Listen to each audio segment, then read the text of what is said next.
Αγαπητοί και αγαπητές μου, γεια και χαρά σε όλους σας. Και άλλα δύσκολα για τη Γούνα.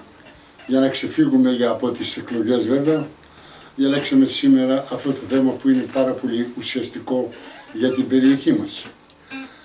Τα μέτρα της Ευρωπαϊκής Ένωσης με το να μην εκδίδουν βίζες για Ρώσους τουρίστες πλήττουν άμεσα τη Γούνα της περιοχής.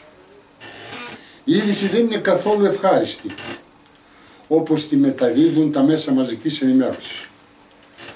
Κατά 40% θα είναι μειωμένη η άφιξη Ρώσων τουριστών στη Βόρεια Ελλάδα, διαψεύδοντας τις προσδοκίες όλων αυτών που ζουν και εξαρτώνται οι επιχειρήσεις τους από τον τουρισμό, που περίμεναν αφίξεις Ρώσων τουριστών για το 2014 πάνω από 1.200.000.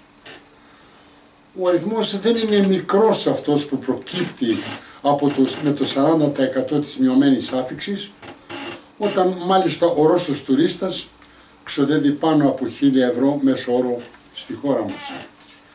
Πόσο μάλλον όταν οι περισσότερες γυναίκες επισκέπτριες έχουν στην πρόθεσή τους να αγοράσουν και το γουναρικό τους. Ήταν λοιπόν στραβό το κλίμα για τους γουνοποιούς, που έπεσαν κατακόρυφα οι τιμές της πρώτης ύλης, που ο τζίρος μειώθηκε σε απελπιστικά μεγάλο βαθμό. Τώρα, με αυτό το απαράδεκτο μέτρο της Ευρωπαϊκής Ένωσης, που το στηρίζει και η σημερινή κυβέρνηση, θα το φάει το κλίμα ο γάιδαρος των μειωμένων αφίξεων, που είναι άγνωστο ακόμα σε ποιο βαθμό θα φτάσει.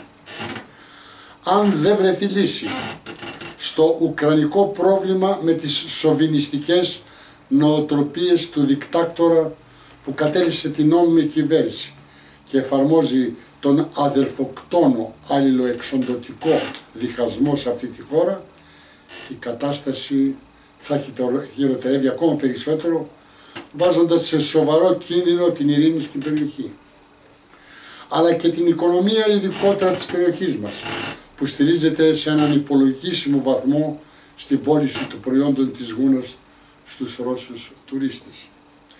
Βλέπετε, είχαμε και την αψυχολόγητη ενέργεια του Υπουργού Εξωτερικών και Αντιπρόεδρου της κυβέρνησης, του κυρίου Βενιζέλου, ο οποίος επισκέφθηκε τον δικτάκτορα και στιγνό φασίστα της Ουκρανίας, με αλληλοσπασμούς μάλιστα και φιλοφρονιστικές συμπεριφορές, που δεν είναι δά και καλύτερος από τους χρυσαυγίτες της χώρας μας που κυνηγάει.